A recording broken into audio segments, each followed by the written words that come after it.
पावलं देवघराकडे पडू लागतात. त्यांना पण कळत नाहीये. दामिनी मात्र तिच्या देवाच्या भक्तीत तल्लीन झाली होती. तर आता दामिनी जी आहे ती खूप छान प्रकारे अभंग म्हणत असते.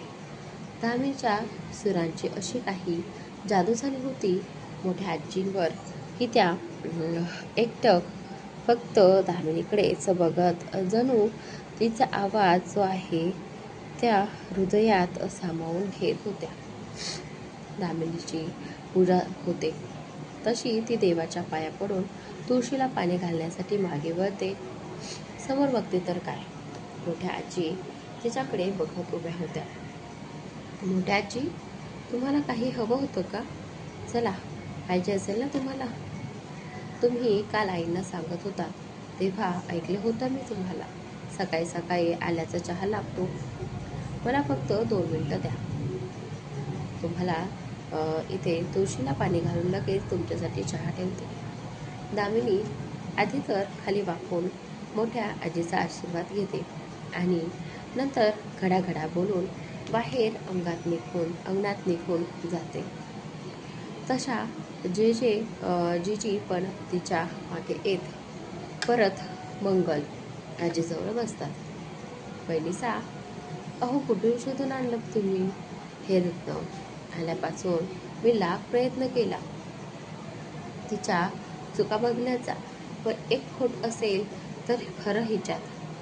काल मी आली तेव्हा मला वाटलं उगाच तुम्ही सगळेजण बडबड्या मारतायत हिच्या, पण नाही, आल्यापासून मी माझ्या डोळ्याने बघते आहे. सून कमी आणि या घराची लेक असल्यासारखी वाटते. नाती जपतीये ही पोर. एक जबाबदारी घराची चुकवत नाहीये ती. खरंच बोलत आहात तुम्ही सगळेजण.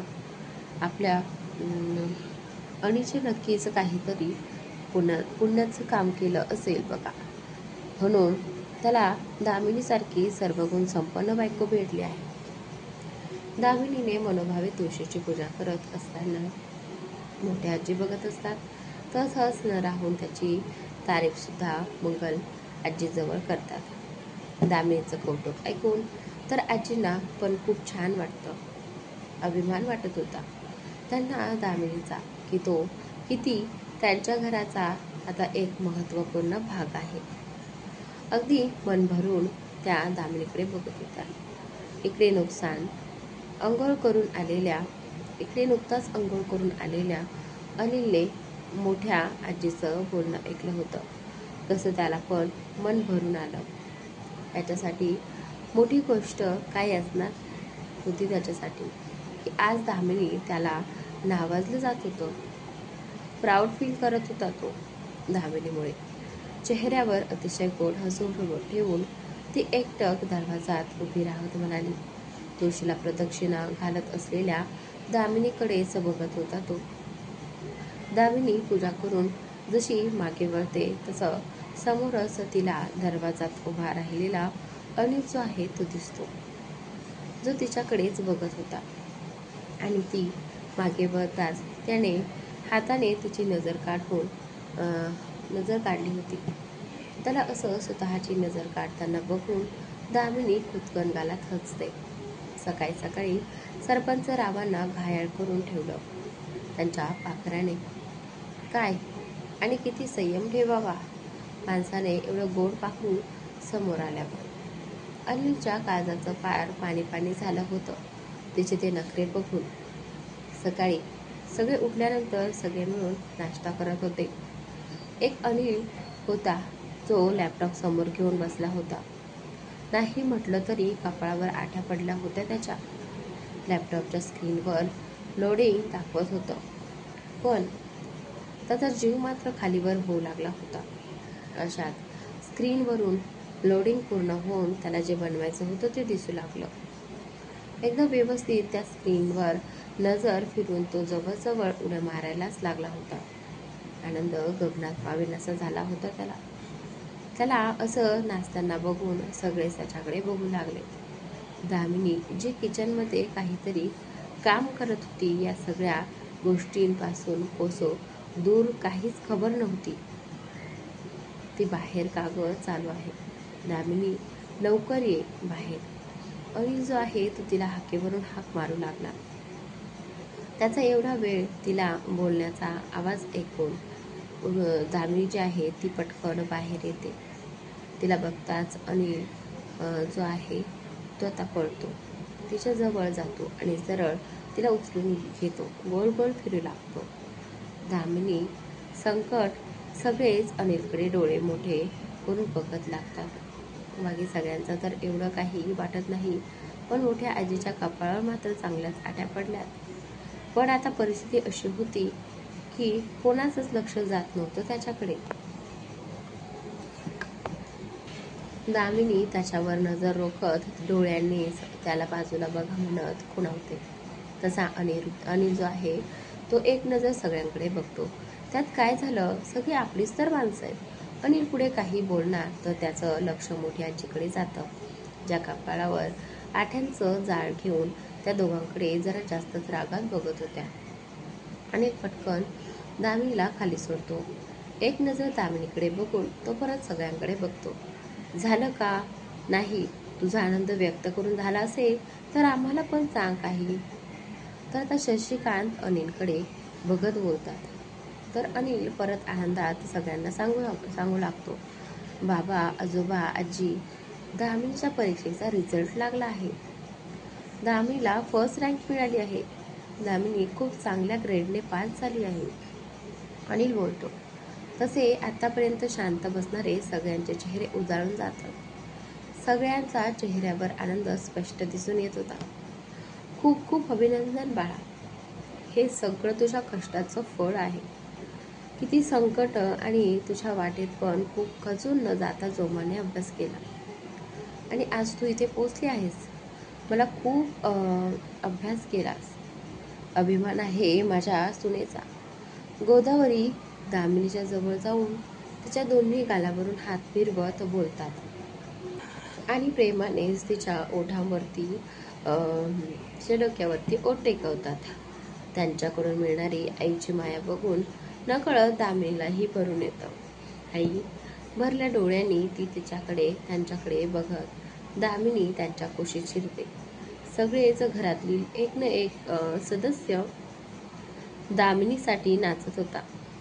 अगदी आजोबा, शशिकांत आणि काका सुद्धा. तर UPSCचा रिझल्ट म्हणजे साधीसुधी गोष्ट नाही म्हणा. सगळे दामिनीचं कौतुक करण्यातच व्यस्त होते. पण एक मोठ्या आजी होत्या, त्या अजून पण रागात दिसत होत्या. वहिनीसा, अहो काय चालू आहे हे सगळं? आणि दादा, तुम्हाला पण सगळं काही पटतंय व्हय? अनिलची बायको लग्न झालं आहे तरी तिचं शिक्षण पूर्ण करत आहे होय? काय घराण्याची मर्यादा विसरला आहात का तुम्ही सगळे? मोठ्या आजीचा करारा आवाज संपूर्ण व्हरांड्यात घुमतो. तसे सगळे त्यांच्याकडून बघू लागतात. क्षणात सगळ्यांचे चेहरे खाली पडतात. दामिनी पण श्वास रोखून उभी राहिली होती.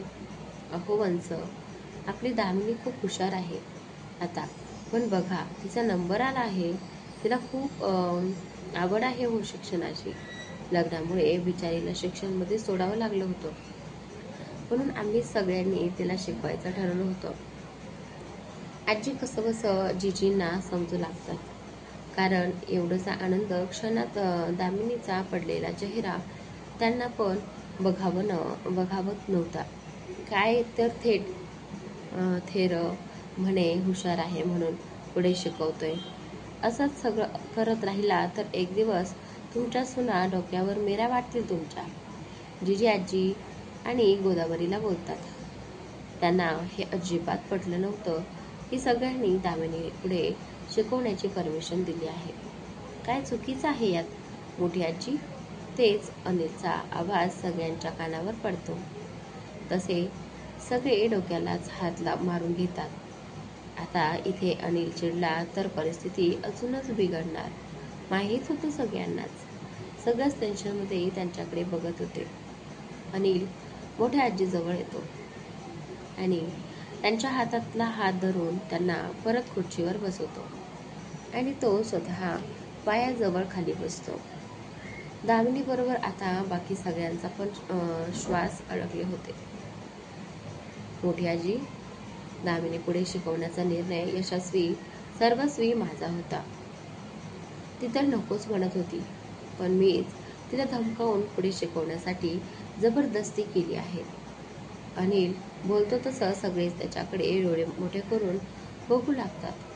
मोठ्या आजी पण त्याच्याकडे बघत होत्या. अरे पण ती नको म्हणत होती तर तू का जबरदस्ती केली तिला शिकवायला? मोठ्या आजीला आता हा प्रश्न पडला होता. बाकी सगळे एकदा मोठ्या आजीकडे तर एकदा आणि रौद्याकडे बघत होते. अनिल पुढे काय उत्तर देतोय हे ऐकण्यासाठी सगळ्यांचे कान त्याच्या बोलण्याकडे लागले होते. अगं मोठी आजी, काय झालं? ती मळ्यातली मोठी आई आहे की नाही, त्याची चुलत आजी, त्याची सून शिक्षिका आहे ना, तर मग एकदा त्या सगळ्या बायकांसमोर आपल्या घरातल्या सुनांना कमी लेखत होत्या. म्हणत होती ती सूर्यरावांची आजोबा सुना फक्त घरात सांभाळू शकतात, दुसरं काही करू शकत नाही. चुलीपुढं बसून फक्त भाकऱ्या करायला लावा, तेवढंच चांगलं काम जमेल त्यांना. माझी सून बघा कशी शिक्षिका आहे, ते पण तालुक्याच्या शाळेत. आणि जे सांगत होता तसं काहीच झालं नव्हतं, पण ती ज्या प्रकारे सांगत होता त्यावरून तर त्यांना हे माहीत होतं की हे खोटं आहे, पण त्यांना त्याच्या बोलण्यावर विश्वास ठेवू वाटत होता. आजी सोडून सगळ्यांनी बोलण्यावर विश्वास ठेवला. आजी सोडून सगळ्यांनी तोंडावर हात ठेवला होता. अनिलचं बोलणं ऐकून तर दामिनी एकटक अनिलकडे बघत होती. अजून काय करायचं बाकी होतं त्याने तिच्यासाठी. आज चक्क तो खोटं बोलत होता, फक्त तिच्यासाठी. आपल्या घराला ती मोठी आई कमी पण देत होती. गावभर म्हणून मी तेव्हा ठरवलं की मी माझ्या बायकोला त्यांच्या सुनेला मोठी अधिकारी बनवी, म्हणून मीच तिला जिल्हाधिकारी बनवायचं ठरवलं आहे. आणि बघ माझ्या दामिनीने करून दाखवलं ते. इंटरव्ह्यू झाला की माझी दामिनी आपल्या जिल्हाधिकारी बनून येईल, एकदम थाटात. अनिल अगदी अभिमानानं दामिनीचं कौतुक करत होता. आणि सगळ्यात महत्त्वाचं म्हणजेच मोठ्या आजीकडे बघून असं वाटत होतं की त्यांना पण अनिलचं बोलणं पटत आहे, हे दिसून येत होतं. असं आहे होय, मग एकदम बेस्ट केलं तू. बघ, तू सगळ्या गावाला कळलं पाहिजे की आपल्या घरातल्या सुना सगळ्या गोष्टी इथं पुढे आहेत. त्या जर घरात भाकऱ्या तापू शकतात तर तालुक्याचंच काय संपूर्ण जिल्हा सांभाळू शकतात. मोठ्या आजीला पण गर्वाने बोलतात तसं परत सगळ्यांच्या चेहऱ्यावर हसू पसरतं. अनिल दामिनीकडे बघतो तर ती त्यांच्याकडे बघत असते. तसा अनिल तिच्याकडे बघून हसतो. सुनबाई, या इकडे, या जवळ. मोठ्या आजी दामिनीला जवळ बोलवतात. तशी दामिनी पण डोळ्यातून आलेलं पाणी पुसत त्यांच्या जवळ जाऊन दुसऱ्या बाजूला खाली बसते. अगदी लक्ष्मी नारायणचा जोडा आहे बघ दोघांचा. अशीच आयुष्यभर एकमेकांना साथ द्या. देव करो आणि तुझ्या पुढच्या प्रवासालाही तू असंच भरभरून यश मिळव. मोठ्या आजी दामिनीच्या डोक्यावर हात फिरवत बोलल्या.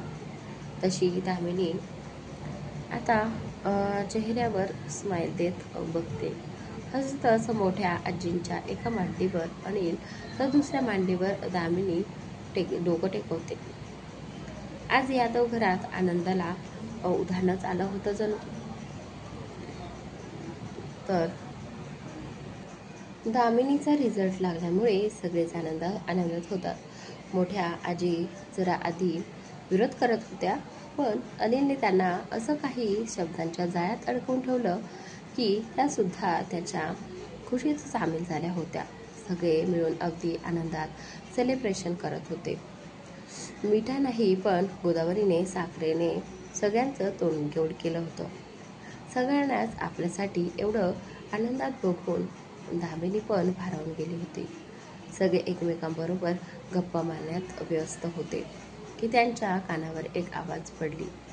छकुल्या. जसा आवाज येतो तशी सगळ्यांची नजर दरवाजाकडे जाते. समोर दामिनीचे बाबा हातात गरमागरम जलेबी घेऊन दारात उभे होते. बाबा. दामिनी बोलतच त्यांच्याजवळ जाते. आनंदात ती त्यांच्या गळ्यात पडते. तसं दामिनीचे वडील पण तिला जवळ घेतात. 1-2 मिनिटं तसेच उभा राहतात. दामिनी, बाबांना काय बाहेर दारातच उभं करणार आहेस का? हात तर येऊ देत. काका बोलताच तशी दामिनी गालातच हसते. त्यांच्यापासून बाजूला होते. दामोदरराव, आत या, बसा. शशिकांत दामिनीच्या वडिलांचे स्वागत करत त्यांना आत घेतात. ते आत येत सोफ्यावर बसतात. ही जलेबी आणली होती आज. दामिनीचा रिझल्ट लागला ना म्हणून. ते हातातली जलेबींची पिशवी ज्योतीकडे देत बोलतात. तुम्हाला माहीत होतं म्हणजे आज दामिनीचा रिझल्ट आहे ते? आजोबा आश्चर्यचकित होत त्यांना विचारतात. नाही हो, माझ्या तरी कुठे लक्षात एवढं राहतंय. ते तर काल जावईबापू भेटले होते तेव्हा त्यांनी सांगितलं होतं. आज दामिनीचा परीक्षेचा रिझल्ट आहे. तर जमलं तर उद्या तिच्यासाठी तिला आवडतात तिथून जलेबी घेऊन या तुमच्यासाठी हातून. तिला खूप आवडेल तुम्ही तिच्या आनंदात सामील झाला तर, म्हणून आज सकाळी सकाळी आलो. दामोदरराव खरं काय ते सांगून टाकतात. आता मात्र दामिनीला खरंच रडायला येऊ लागलं होतं. तिच्या खुशीसाठी छोट्यातली छोटी गोष्ट जो आहे तो अनिल करत होता. आजचा भाग इथे संपतो. पुढील भाग पाहण्यासाठी चॅनलला सबस्क्राईब नक्की करा.